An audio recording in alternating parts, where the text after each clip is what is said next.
Good evening, everybody. Welcome to Lethal Sales. Um, the night before Thanksgiving, or as we say on in the tribe, Erev Thanksgiving.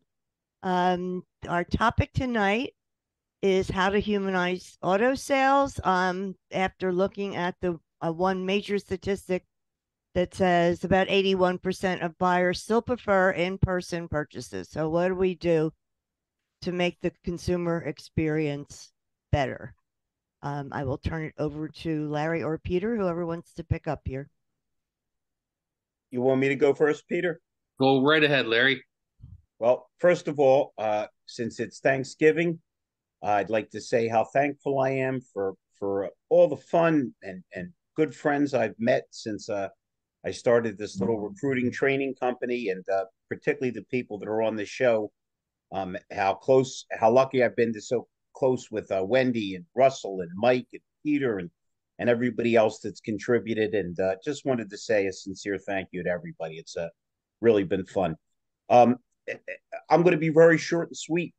The more this business changes, the less it changes. It still comes down to smiling at people, listening to people, empathizing with people, and showing you actually care about the people that are helping you feed your family.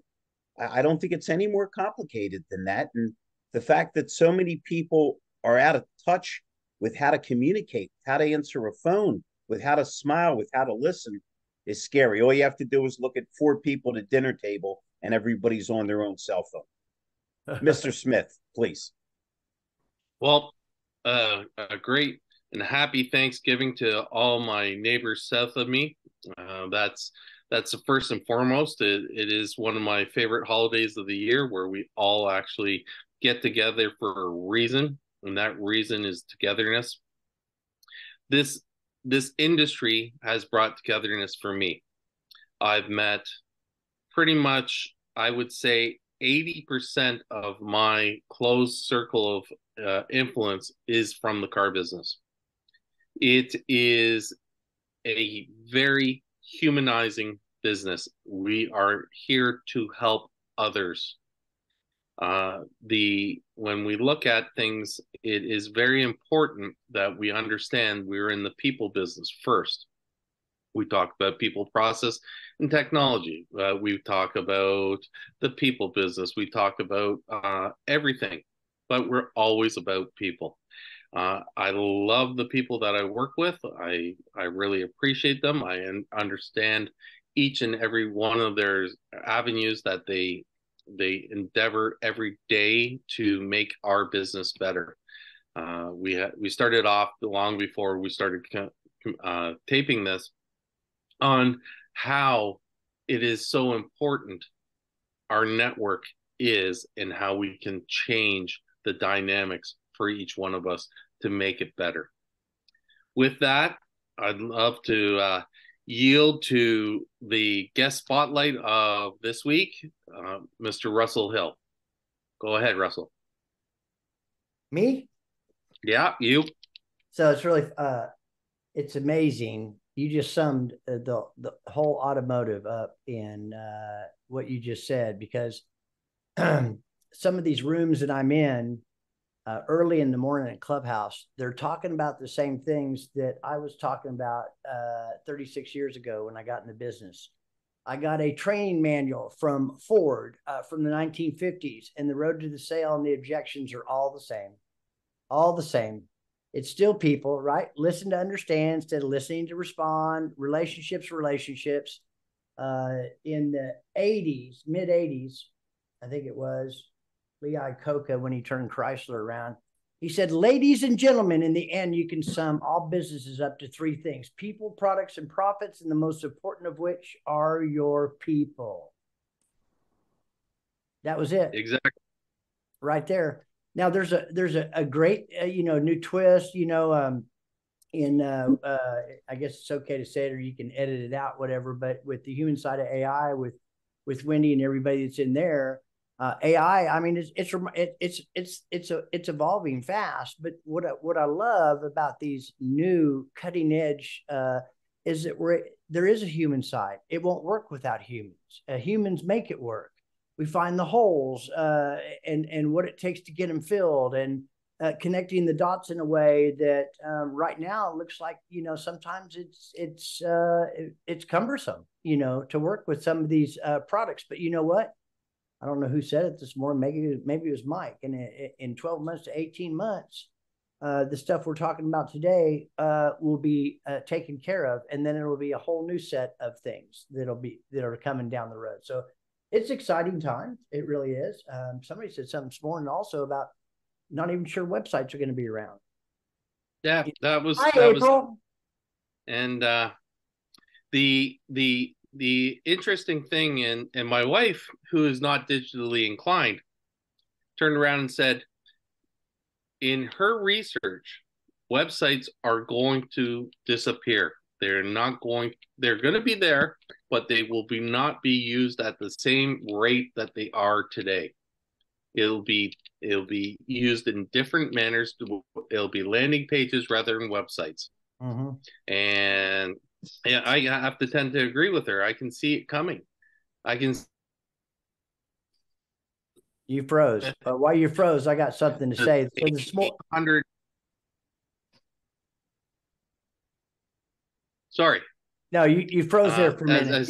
You were in the. It's cold up there, man. Yeah. I think you ticked off the AI gods there, Peter. Yeah. The computers are coming after you, my brother. It's going to be a sci-fi movie. Am I unfrozen now? Yeah. Yes. Okay. So who wants to go through a 100-page website? I don't know anybody who wants to do that. And the more products we have, the longer the bigger the sites are. And nobody wants to go through it. Nobody wants to go past the chatbot guardians. No one wants to go past the pop-up roadblocks. No, it's gone. And I discussed this yesterday. I discussed it on Monday on the Clubhouse call. We have to go back to the human side of this business. We have to go from the transactional side back to the human side. And we have to, and it might not be, we're going to actually, the touch points, we could still be 100% digital, but we have to understand the human side of it. We have to understand what the humans want, because that's who is buying our cars. AI isn't buying our cars. The websites aren't buying our cars. It's the humans. But so we have to cater to them. I had a conversation with someone, I believe it was Monday, that I said, we have to understand that it's the customers that pay everything. Until we understand the control relies back in their hands and stop trying to force it around what we want them to do and give them the opportunities. And you see the success stories of the dealerships that open up those opportunities to the customer so that they control their journey. We will see that this is the route to go. We're going back to the transition, away from the transactional sale to the relationship sale, and those who understand it will succeed faster and at a greater rate than those who are putting up the roadblocks. Peter, it's simple. You're not going to find any robot that can replicate what April and Wendy can do. They can smile at you. They can listen. They can say, I feel exactly the same way you do. I defy a damn robot to do that. But hold on. Wendy's a lover and April's a fighter. She's a little Tasmanian devil down there. Apparently, you weren't paying attention to Wendy's confessions on the last show. She was a lover and a fighter, April. You missed a heck of a show last week, April. Well, and I will tell you, I have to think that I'm actually the same. I definitely am a fighter. Definitely not a flight person too often, but I also consider myself. I'm actually really sensitive. People don't know this about me. I'm going to share something with y'all. Day before Thanksgiving, I'm actually a really sensitive human being. I just, know how to control emotional intelligence as I've aged, right? So I am quite the lover, Pete. I'm the lover too. Let me rephrase it. You're a passionate fighter. There you go. There you go. But with passion comes love, right? Yes. Ask any parent, they'll tell you, right? Yes. I April, make my kids go to bed at a certain time. Doesn't mean I don't love them. Just means they got to do what they're supposed to do. April, I just want it noted that as usual, I'm the peacemaker and Peter's the one starting all the trouble. I don't know what to do with this guy. I just try to be the emollient, just make everything roll smoothly. It looks like I got my buddy Michael Barich on pre-Thanksgiving. Michael, are you there and can you speak, my good and great friend? Absolutely. Happy We're Thanksgiving, talking, everybody. Happy Thanksgiving, my good friend. We're talking about the just being human, not getting lost in this source of computers and AI and 97 prompts. Illuminate and elucidate, my good and great friend, Mr. Barich. Well, I just got off the phone, a call with our Arte Syndicate, and the Arte Syndicate is for entrepreneurs and people that are looking to keep that personal touch, right? So it's with Ed Milet and Andy Frisella. Not sure if you know or anyone knows who those people are, but I'm very much in tune to both of them, and I couldn't agree more. I mean, look at the relationship we have, Larry, and the rest of the people on the call.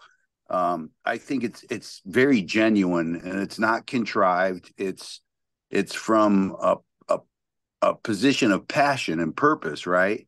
So, I might call you and say, "Hey, Larry, I need some help," but I would call you the same way just to say, "Hey, I love you," right? And I think that's what's truly important. And I think that, what Peter was just talking about, like I had the opportunity to meet him at a conference earlier this year, and it was great, right? So if it's contrived, I think there's a certain bullshit meter that people, as they elevate in their position in the world and in life, they're in tune to that. It's not genuine. Like, I don't call you and say I need something, and I'm not using our relationship to tell you I need something. I'm telling you, if I do tell you I need something, it's because I need something, right? And it's that human emotional element. And Russell, as well as anybody, because I call you when I need something, right? And I feel like that is the genuine part, and I couldn't agree more. So I don't know if I added any relevant input, Larry, but Michael, you were as always, you were great. Let me tell you something funny. That's literally funny. I'm in used car week, and we run into April Simmons, and April's with one of her higher muckety mucks, and I say, let's get a picture. So we grabbed April and Wendy. Some of you might have seen it on LinkedIn.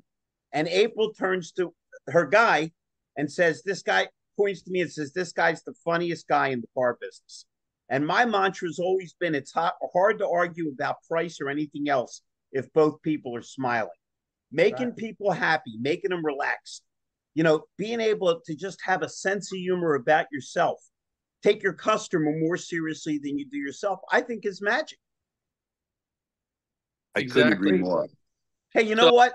Every show, it seems like, for some reason, because I love him so much, I always let Mike Larkin go last. And then when he makes a good point, it's like, we got to roll, Michael.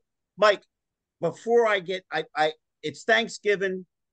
Speak up, Mr. Larkin, and tell us all the good things you have on your mind. Well, I'm grateful That's for enough, this. Mike. Yeah, thank you. Good night now. Have you noticed as I've gotten nicer, Peter's gotten ruder? It's like the brains got transferred for the holiday. Yeah, what's up with that, man? You've been checked up on the boards with a cross check or something. No. My partner always does the checking. He doesn't get checked, and his stick is high. His stick is high. Yeah. Hey, happy Thanksgiving to all of you. Love this room. I love the people that know car business. There's so much to do, but we're getting closer every single day. It seems like every week something changes. And just today, after the human side of AI, I went into a 2:00 meeting and I got out at 4, and I'm like, everything's just changed again. So, by the way, Michael, and I make this offer to Mr. Barich, Mr. Hill, Ms. Simmons, I still have $1,000 cash offer on the table to any person that goes into a meeting and after an hour stands up and says, I don't think we've wasted enough time on the subject, but we go a little longer. Right. Oh, I'll do it tomorrow. I mean, maybe not tomorrow. I'll do it on Friday. I will do it any day of the week. I pretty much do that. I think 2 or 3 times a week, every week. I'd lose my 1,000 with you, April. You got such a fortitude. I know you would get in her face in a minute.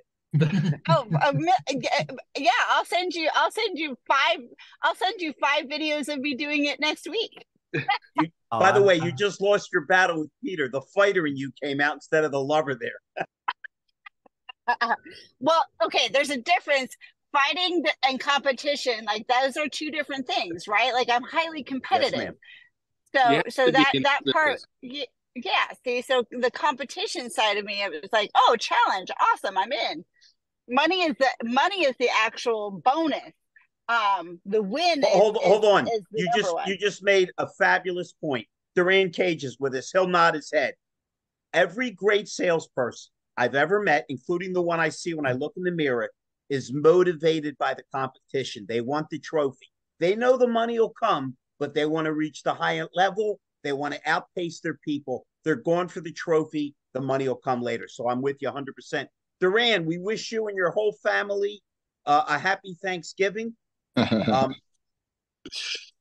Durran, tell these fine people, because it's the most holiday family tradition. How many kids do you have? Counting the cat, 5. Do we need to let you off early so you can, get busy with your wife again? It seems like the family is expanding tremendously. I don't want John Ellis hollering at me. You know what I mean? No, all is well. We're still working on things, but I still have time. So I'm so glad to be here and hear everybody. And whoa. Before you go any further, more important than anything, how did your daughter do with her dance recital? Oh, she did fantastic. She actually just had another dance thing when was that, man? Was that Monday?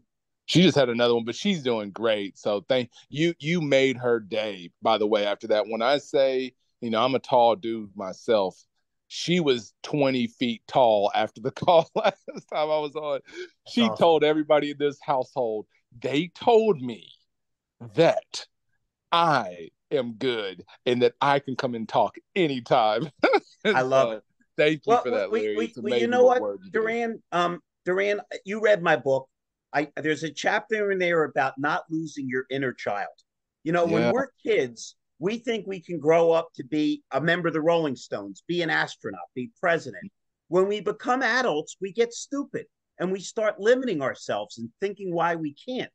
So I got a lot of bad qualities, but one quality with me is the inner child is running wild. So I probably relate better to your kids than I do to you. You're too mature for me. That's right. She found a new best friend in you, Larry. So she is a fan. So I can never have enough friends. So talk to us, and then we're going to jump back to my friend, Mr. Larkin. It was just so nice to see you. I didn't mean to interrupt him. Tell us, your videos on the BDC stuff have been unbelievable lately, and you've been accentuating the human side. All we're talking about, you missed the beginning, is that 81% of people still say they want to visit a dealership, and how can we maximize making it more fun and more human? I mentioned listening, smiling, empathizing, but let's hear some of the Durran Cage magic. No, that's it. I would just carry on with what we just talked about that inner child. And one thing that you and I have in common, Larry, is that inner curiosity. Kids are always asking questions, right? Like they're going to ask, like even right now, where's Santa? Where did he come from? All this other stuff. Well, it's the same thing when we're talking with our customers. What I'm not hearing salespeople do that we used to always do is we were so curious. What brought you here? How did this happen? What kind of research did you do? How was your experience at the last store? All these different questions, because most sales reps are focusing on rushing the process so much and going straight to the end result without building that rapport. And I love what somebody said earlier about AI. That's what's so great, is that's what AI cannot do. It doesn't have that, that thing that can really relate and go back and forth with somebody with curious questions and excellent answers and responses. So that's what Durran, can I expand on that? Because you just took us down an incredible road. Yes, please do. One of the things, and I'm being very honest now, I'm not kidding, that I just loathe about our society is about how short the attention spans of everybody is. That people would rather Google something, even if it's wrong, than read. or expand their knowledge. If you think about it, everybody on this show will agree a good TO guy or lady was somebody that would come in, sit down, slow the customer down, and talk about everything except the price. We'll get back to the car. Tell me about your vacation. If we lose that element, if we lose that slow down, I like you, you like me, let's talk, and forget that everything we talk about that isn't about money usually makes us more money and builds a stronger relationship, we're lost.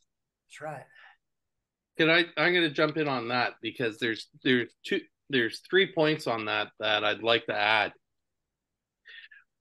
Today's car business, because of the instantaneous gratification that everyone's wanting to believe is a mandate, we're using word tracks, and word tracks are the death. And I understand there's a reason for them, but they are the death. It's almost like micromanaging the car sale. Storytelling over word tracks will get you down that path that much better. You are building a relationship with the people. The second part of the humanization of the auto sale, we are stopping, we're not doing proper demonstrations and on the vehicles to build a relationship with you, the customer, the brand, and the dealership. When I was selling cars, there was 2 cars that I can remember very clearly, and I wrote about them. If you go back somewhere in one of my posts on my pages, you will find an article on the side mirror on a BMW 3 Series, and you'll find an article on the seatbelt buckle of an XC90 Volvo. They both have 2 unique features to them.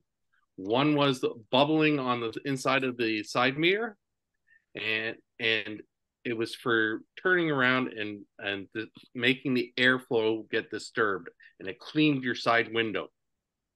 And I used to say to my customers, look at this, feel this, touch this, understand that this is the reason why it does it. It disturbs the airflow, so it cleans your side window as you're driving down the road. Cleans it of dust, of water, of snow, of this. This is a reason why you buy a car. Look at what they did for a side mirror. What did they do for the rest of the car? Mm-hmm. When we go back to the Volvo, the seatbelt buckle had stamped 1959 on it. That was when Volvo patented the seatbelt. They opened up that patent, and a lot of us on this call have gray hair. So we remember the 60s and the 70s when the cars had the 3-point safety belt attached to the roof of the car. Oh my God, yeah, horrible. And the patent was released in 59. So yeah, the 50s, the 60s, and 70s before the other manufacturers had put it in their cars. What did they care about you? Volvo cared way back then, and they opened that patent in 59. So that was a selling feature, and we destroyed anybody. Now go out and drive something else. What? Hold on, do you have a family? Is that your kid? Look at how safe this car is. And no, it was an instantaneous conversion. So it's all about the storytelling. It's not about the word track. It's the communication. It's developing that relationship with your customer. That's where the humanization of the auto sales comes in. And then you take it and you move it forward to the service side, the parts, the fixed the going into the service drive. These are the people that are going to look after you. We are all here for you because you pay us. Hey, and Peter, hold on for a second. Everybody seems to think my wife does not exist. Here she is with the cat. Happy Thanksgiving. Hello. Happy Thanksgiving. Hello. Happy Thanksgiving. Happy Thanksgiving. Happy Thanksgiving. What's the name of the cat? Now I have to ask, is that a coon?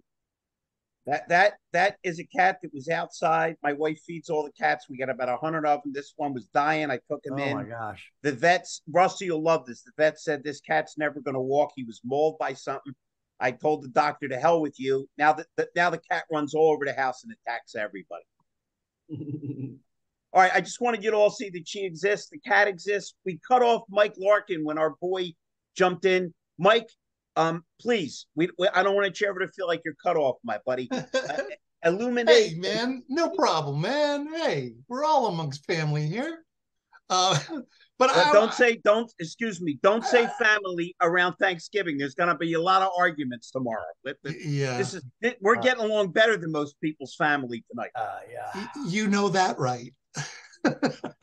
Yeah, Irish families.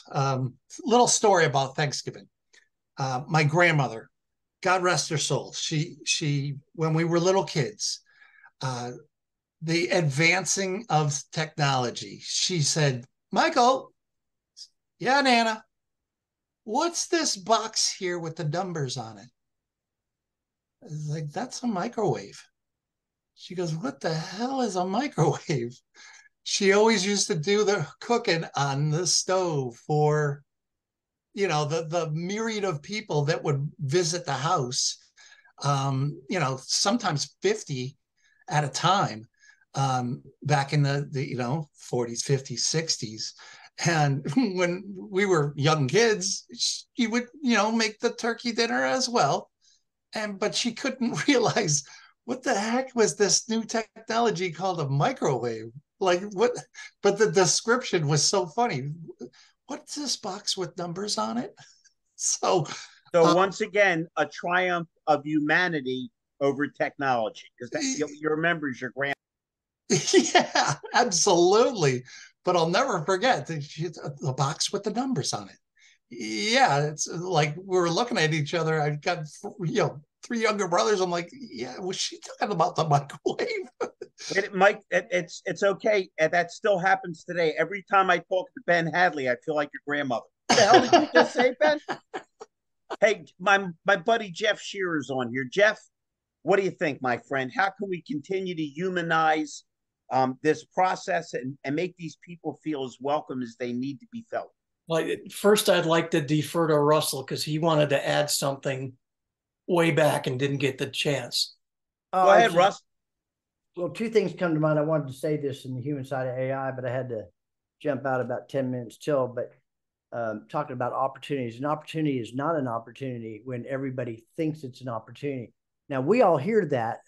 Most of the people in this room, I probably am involved hours, 2 or 3 hours every single day in different rooms. And then you go to functions and then you're there in person and etc. But no, I was talking about the child, within type thing. So it's really funny. I like unlocking that in people, but when we're in junior high and high school, we have these huge dreams and aspirations that we're going to go out and conquer the world. We're going to do this, we're going to do that, etc. Then we get a job trading our time for money, and then things start to change. But during that time, what I remember with my own story is that people would say, you can't do that. I tried that. That won't work. And then I stopped sharing those things as time went on and I got into the grind, etc. But what I realized, the older people get, those dreams and aspirations and that excitement and that enthusiasm is still there, but they protect it. It's been so long since somebody that really genuinely cared and said, you know what, I love you, I trust you, I believe you. Let me introduce you to this person. Let me introduce you to that person. Most of those people don't meet those type of people. They meet the people that say, you can't do that. I tried that. That won't work. And that's what I love about this room and many other rooms where people engage and share ideas and you're not condemned or, oh, you don't matter, you don't count, you don't make a difference. It's exactly the opposite. And I find that the older we get, I like to get people talking about that kind of stuff when it's appropriate to see if I can let go. And when people started doing that with me, I was almost 40 when that happened for me. I trusted somebody. I was vulnerable enough with somebody to share that. And I started cheering up because it'd been so long since somebody really cared and they didn't abuse it and say, you can't. They said, let me help. It was amazing. That's what I was going to say earlier, Jeff. Thank you. Go ahead. That's beautiful, Russ. Thank you. I wanted to hit on a couple things that in the room. First, I love this room. I can't make all the webinars that I'd like to, but this one I make time for because I love it. We appreciate it, Jeff. Thank you. Yes. Russell's point earlier, we're talking about the same stuff. I started in the business 20 some odd years ago, and I'm not in the business now, but I'm all around it and, watch it very, very closely. But, look at how technology has changed. Because before, in the around 2000, it was like, oh, you got to have a website, and that has to replicate your showroom processes. So everybody scrambled to try to do that. Never really achieved it, right? And now it's like people aren't even making it. To Peter's point, people aren't even making it to your website because they're just, looking up your number on Google My Business and clicking the thing and making a phone call or sending a text. They're not even getting to your website. That is, and I know this because we track it, but the website is the lowest producing lead generator, comparative. I mean, Google My Business is 60% plus, no matter what industry you're in. Because that's where people, and it's really because Jeff, forgive me for interrupting you, but once again, you got my brain working. How about the fact what I teach, what I think everybody on this call teaches, the power of personal prospecting. That everybody knows thousands of people. You know everybody. Your mother knows your father, your sister, your brother, their friends and their friends, and they all have one thing in common: they hate car salespeople. If I say you sound like a used car salesman, I'm not complimenting you, but they all love you. And when you throw in the fact that other than states like Ohio and Virginia, you can reward people with a referral or a bird dog fee, there's so much. Again, we sometimes focus on all the wrong stuff. I always liked to act like my business before I owned it did no advertising, that it was the Larry Feldman show. And then whoever they brought in was on top. That's why I didn't mean to interrupt you, Jeff, but you got my mojo going. So to kind of circle back on the humanizing of AI, and I wish I would have made that one. I hope it's recorded so I can watch it. But, Peter and I talked this week and we said, man, could we use, technology to find out who somebody's favorite sports team is as part of a conversation that we had with them? And yes, we can. So that technology is an assist to, things that we forgot or we didn't write it down, that the guy's a Buffalo Bills fan, right? But now I can serve that up. And when I go make that follow-up call, hey, man, did you see the Bills game? To your point, I'm not calling to sell you a car. I am in the back of my mind, but the front of my mind is I'm calling because I want to talk about the Bills game, because that's a chord we struck. And I want to build on that personal piece that you shared with me earlier, on our call a couple of days ago. But Jeff, I still see guys walking in wearing a Buffalo Bills hat, and nobody's smart enough to say, "Is that your team?" Because again, they're thinking about the process. And I was thinking about this today. How compressed does the process get towards the end of the month? Man, I got 3 days left in the month. I got to get 4 more units out. Right. So now I'm skipping the things that I should be doing, every day of the month because I need to get to the end. I'm reaching for the carrot before I should. So Jeff, let me expand on this one. So a lot of you comment on a lot of things I post out there, and one of the posts this week was about what are your people posting about you. And it was a gentleman from the Morgan Auto Group, Marshall. Marshall. I know his first name, Marshall. He posted a great thing about the Morgan Group and how he was proud to be part of the Morgan Group. It really, really took me, and so I reached out to Marshall, and I said, "Please give me a call, and give me a half an hour. I want to talk to you." So he called me up and we had the conversation. The call went for an hour and a half about his dreams of being in the car business, how he loves it and how he wants to be as best as he can and how he wants to elevate himself through the business. So I took the time and I explained to him, I'm here for you. I'm going to, you give me this information I'll build you a business plan. You give me this information, I'll give you a marketing plan. You give me this information, I'll do this for you. And each week, we're going to have a half-hour conversation, and we're going to bring this to fruition to make your dreams come true. That in my belief is what this business is about. We see each other and we see this aura around a certain individual, and we want to lift that individual to the greatest that person can be.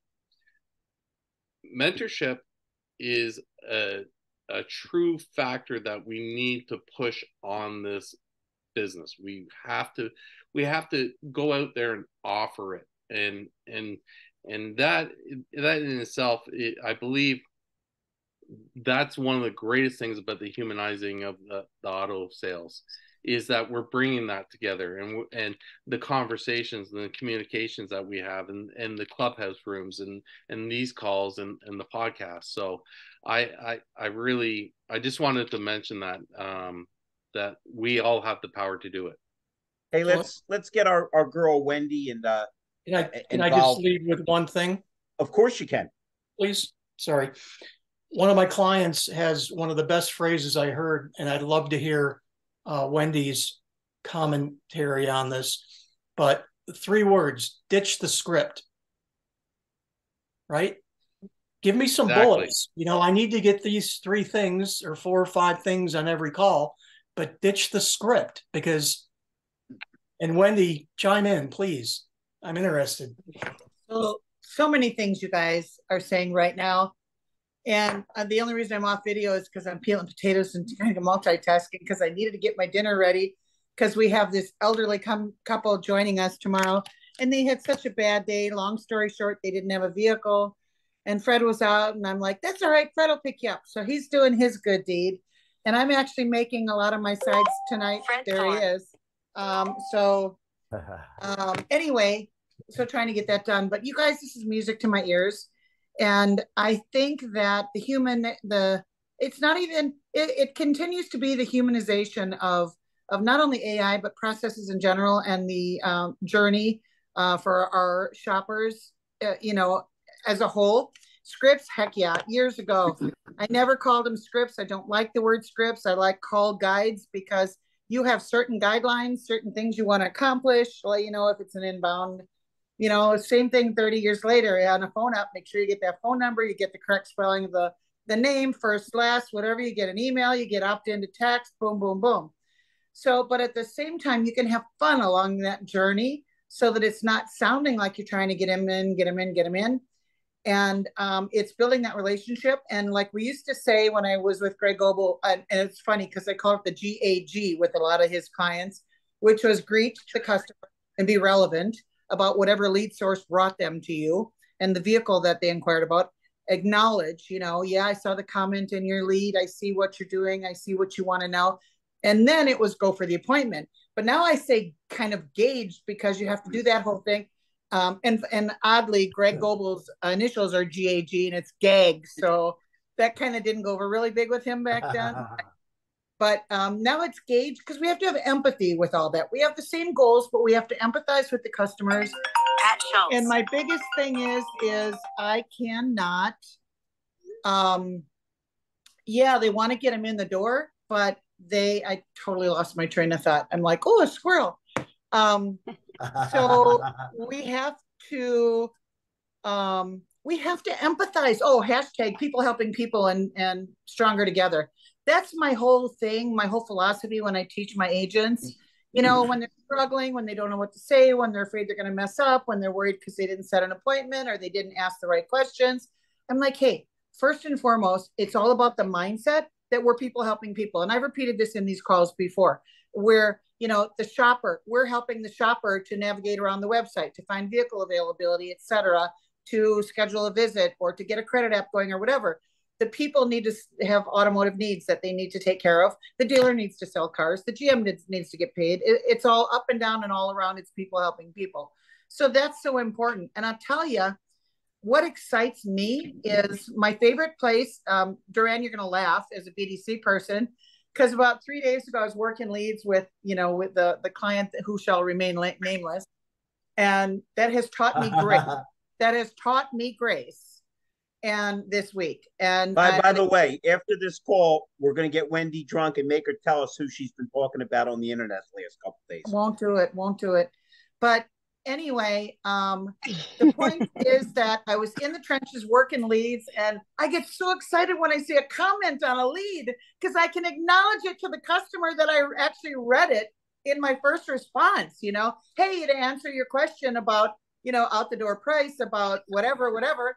And then of course I use some word tracks, but I like the idea of acknowledging and letting them know that they're working with a human being. So when it's human assisted AI, then once we engage with the customer through the AI and we take the handoff, we have to make sure they know we're people just like them.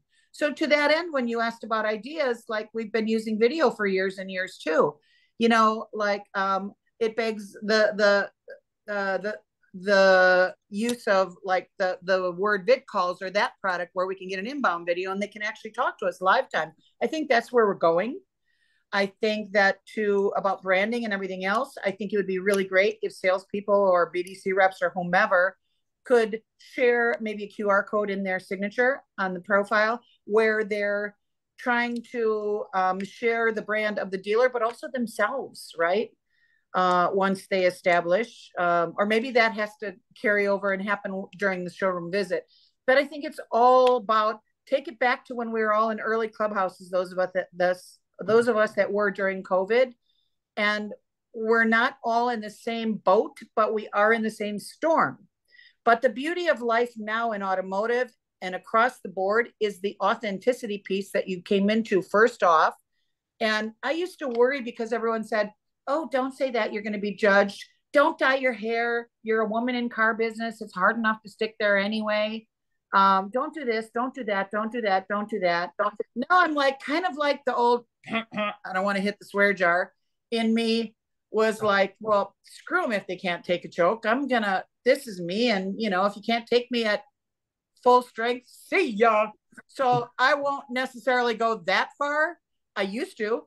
But I think that we need to be authentic. We need to let people know who we are. We need to be consistently authentic. We need to be honest. We need to have integrity. And those are the most important things. And then whoever's tribe is tribe to talk to, you have a challenge, you have a triumph. We share the challenges, we share the wins, we share the losses, we share the struggles. And so many of you guys have reached out to me even about that post, because the woman said, well, you cashed my check and then ate all the donuts in your state. You probably don't have time to talk to the customers. So really, lady? So enough. Do you like that, Rhonda? So point is, be authentic and don't be afraid to share, because there are other people out there that are going through the same thing, and it's seriously affecting their self-worth, their own image of their self-worth, etc. So do you, because there's nobody truer than you, right? Oscar Wilde said it beautifully. Be yourself, everybody else is taken. My man Michael Barich has had his hand up for a while. Michael, speak up, my friend. Brother, sisters, I freaking love you people, but I need to share something with you that was really a transformation piece in my career. Just full disclosure on background, I had a heavy dose of Toyota in my career, and this goes back to the early 2000s.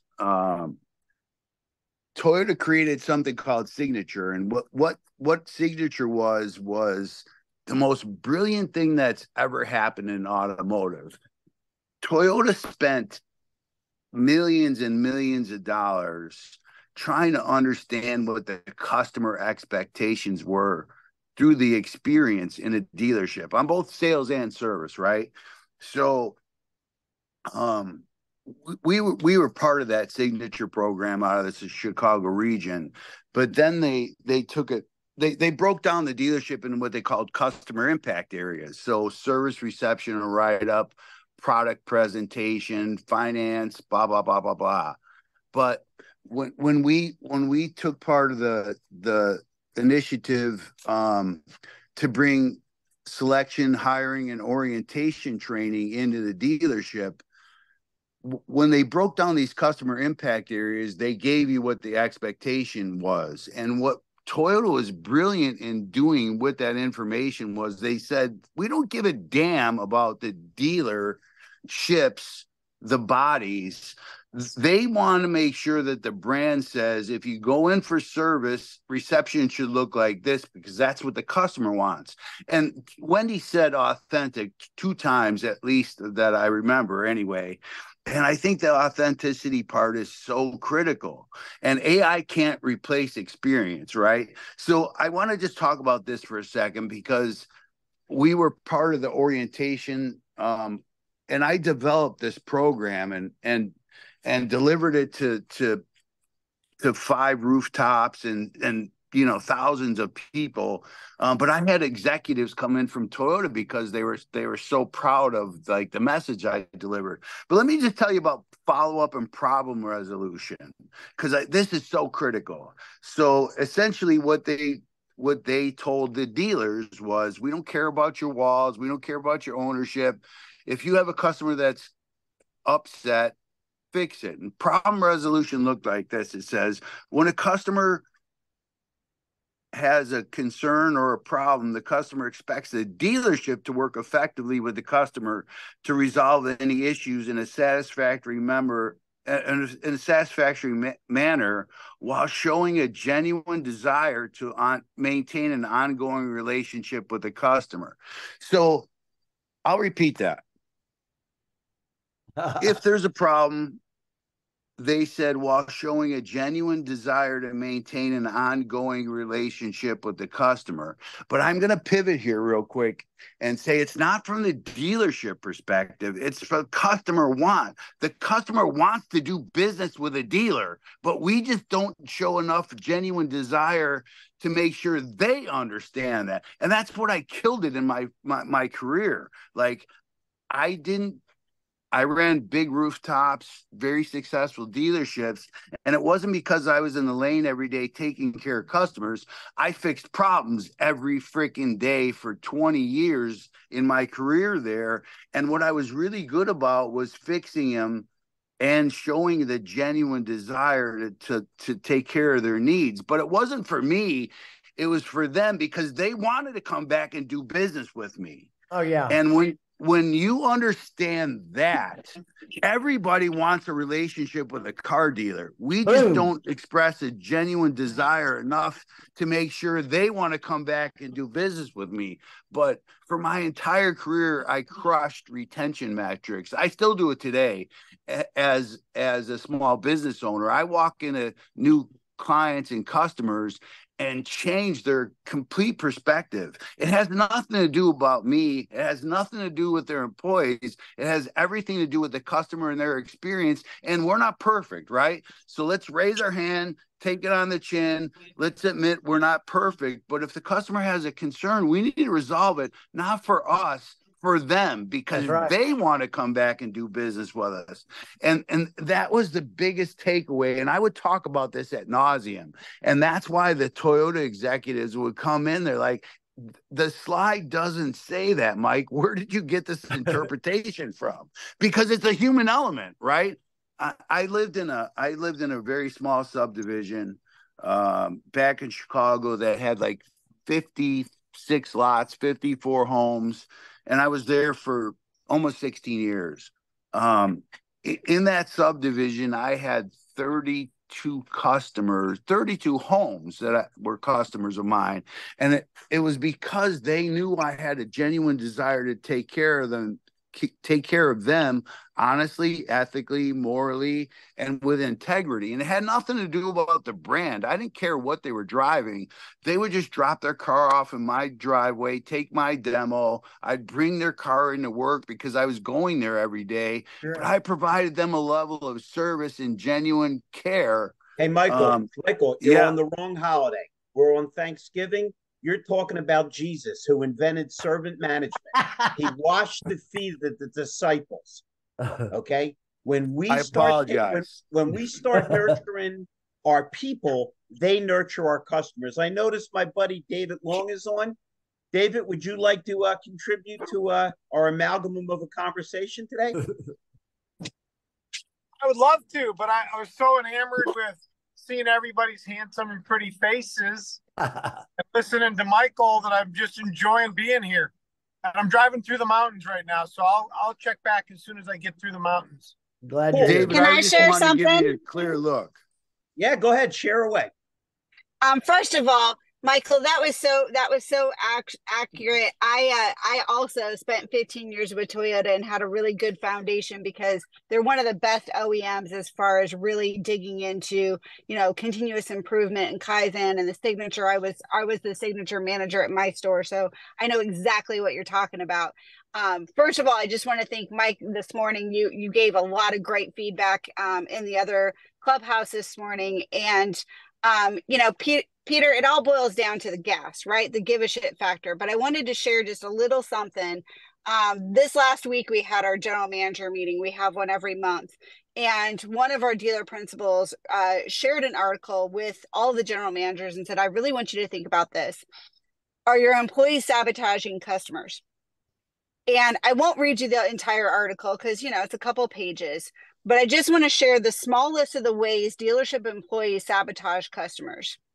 Not smiling, not showing empathy toward the customer's concerns, not answering the phone before the third ring. The longer it takes to answer the phone, the less likely the customer is going to enjoy their experience. Ignoring customers standing in front of employees. We see this in every department. Oh my God, yes. Not listening. Listening is an art. In order to listen effectively, one must ask questions and one must restate the customer's needs in their own words. Not doing a product walk with prospective sales customers or walk around with a customer at write-up in both service and collision. This is necessary to demonstrate to customers your desire to make sure you get everything done right. It further demonstrates your desire to save customer money by catching minor items now, such as alignment, tire rotation, to get maximum use out of customer tires. Not reviewing the customer's history at write-up. That, I think, goes for both sales and service. Acknowledging our repeat customers. They love to be, hey, thank you so much for your repeat business, for coming back in, for seeing us again. I see that you bought this from us before. I see that we did this on your last service visit. The next part, it just says, employee attitude is something management must address at the start of every day. Management needs to meet with every frontline employee every morning before they start greeting customers and give them their best smile, and then ask them for their best smile. I thought, and there's a lot of other great stuff in this article, but I think that it really goes back to this idea that if we have an expectation of our employees to take care of our customers in the way we're telling them to, are we treating our employees that same way? Are we talking about these things? Because these are the things that are important.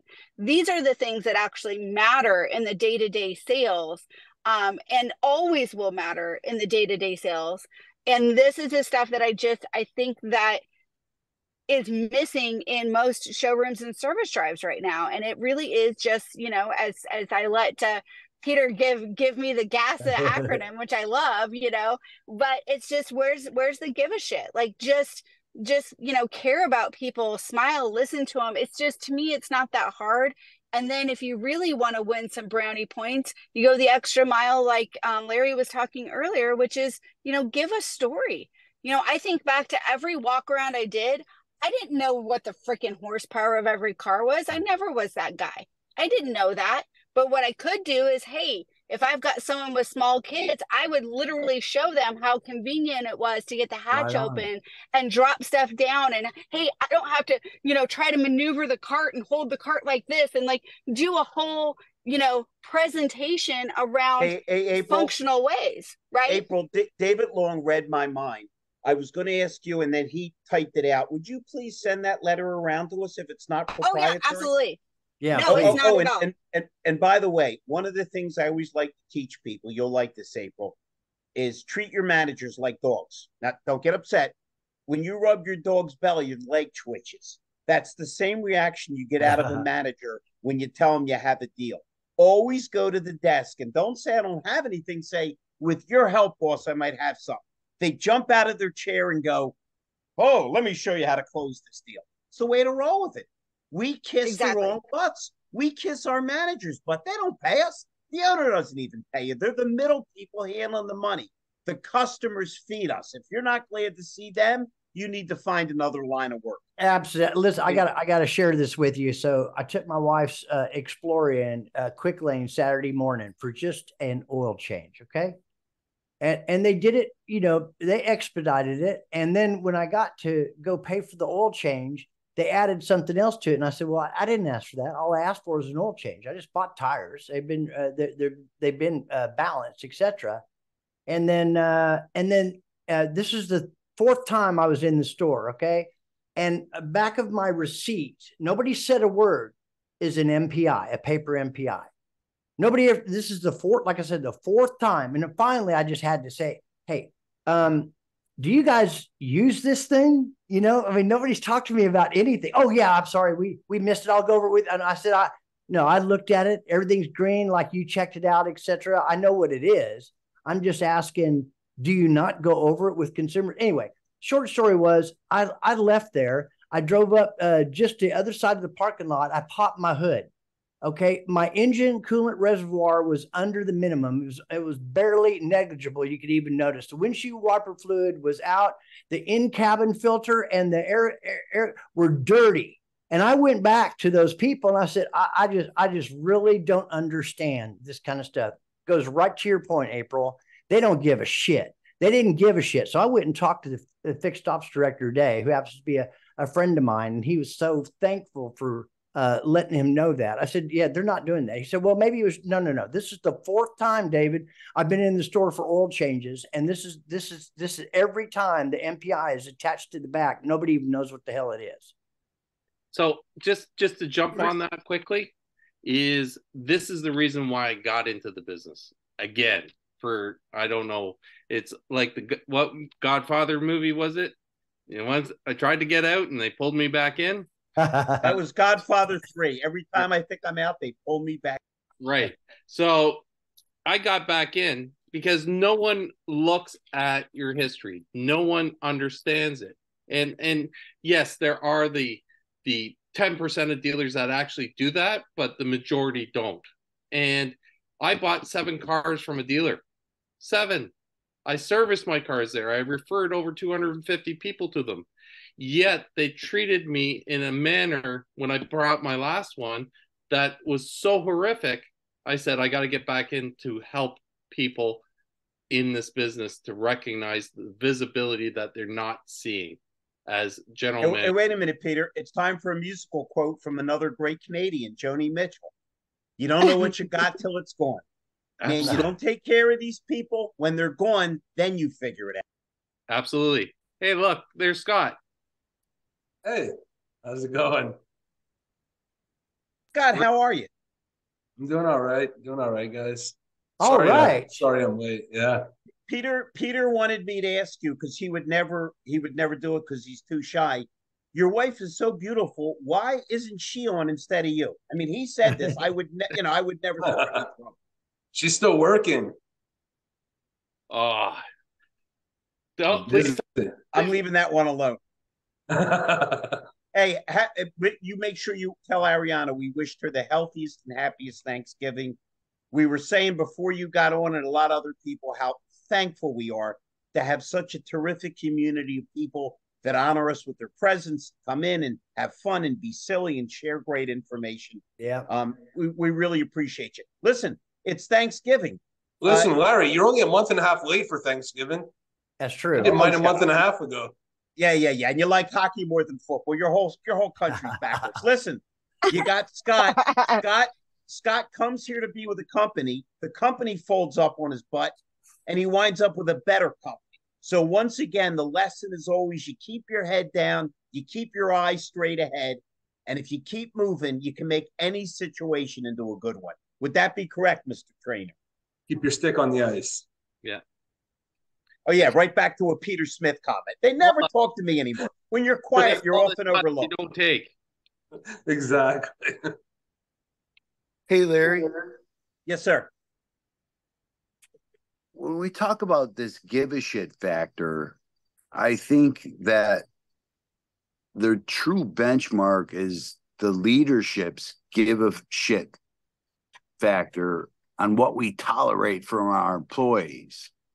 So if you have an employee that doesn't give a shit as much as you do, and we keep them on and let them underperform, we're tanking our business. Well, isn't that this, Michael? You're 100% right. Isn't that the same as letting somebody get away with bad behavior or be a negative influence? You're hurting everybody on the damn team. Absolutely, positively. Yeah, I wasn't a victim of that culture, so I cut through people really quick to make sure I had a team that gave as much as I did or cared as much as I did. So I just Michael, had to throw that out there because Michael, we're talking about the Canadians. How sad is it that people don't understand what you get back when you care? How good it feels to be a part of something, and that you're all in rather than be ambivalent or the old "it is what it is" thing. Well, they don't understand what winning's all about. That's the problem. Yep. Yes, sir. Yes, sir. I'm going to jump off my soapbox. Michael Barich, you're a stud, man. I love you. Good man. Good man. I was wondering who MF Titan was, but that voice, that's one in a million. I as soon as he started speaking, I was like, Mr. Barry. He goes under MF Titan, but we don't have enough money for the swear jar, so we're just going to call him Michael Barry. he used to be the MFTT. What was the? But I relocated to Florida. Yeah, and he also has a Toyota now, but the MF Tennessee Titan. Got it. There we go. Now he's the Florida Toyota guy. I love it. I love it. Hey, folks, we're a little bit over our time, but I'm so much enjoying this conversation and the camaraderie. Does anybody have any other thoughts on the subject? Because if you have them, April, Mike, Russell, Jeff, anybody, we love your input so much. I can't even begin to tell you. Go ahead, Wendy. So I have a really fast, really quick comment about MFT. Michael, you make your presence known when you got a zinger on the Service Drive Live on Sunday. And let me tell you, it's rough sometimes logging in at 5 a.m. I guess now it's 6 a.m. here in Arizona. But every now and then, like when somebody needs something to shake it up, they know, right? Am I right, Russell? That he's going to do it. And I'll be darned if they don't. She's talking about Joe Chambers' Service Drive line. He's on 8 a.m. Eastern Standard Time. Terrific show. It's all fixed ops. You got tons of people that are hands-on that are actually in the shops themselves. Yep. There's no bull on that show whatsoever, and plenty of curse words. With his dark screen there, it's like he's a panther in stealth mode. And every now and then when he hits something or when he sees some fresh meat, boom, and he delivers the heat. Yeah, he'll call the bull, stuff real quick. Yep. He'll and everybody knows it, and that's what everybody loves about him. He's genuine and he's real. For real. Right back to Wendy's word, authentic. Yep. That's right. You guys are disappointing me. My swear jar is empty. You can really, say what you mean. Okay, he cuts through the bullshit. That's what he does. does. Okay, there we go. This is what happens when we don't have Brooke Furnace on the show. We'll get her and we'll fill up that swear jar pretty quick for you, Rob. Yeah. All right, good. Well, does anyone else have any final thoughts before we wrap up? I just wanted to say I love you guys and gals, and everybody have a great time with your family. Don't talk about politics or religion, okay? Yep. I'm definitely talking about politics. They have some donation. crazy dictator up there, and I'm going to tell them how happy I'm going to be leaving back to Florida. I want to make a swear jar donation. I don't give a fuck what anybody thinks about me. And thank you, Reverend good. Finally, we will now conclude with what a friend we have in Jesus. Yes. And there it is. Okay. Just before we take off here, let's pay it forward right there. Yeah. Just before we take off, Jesus wouldn't want less from me. So I think that's right. That's died for our sins. Let's not disappoint him, right? I get the idea, Michael. Hold Let me on. tell you, I had an argument with Fred, heated discussion with an argument. Hell, we had an argument. I throw F-bombs when I want to tick him off.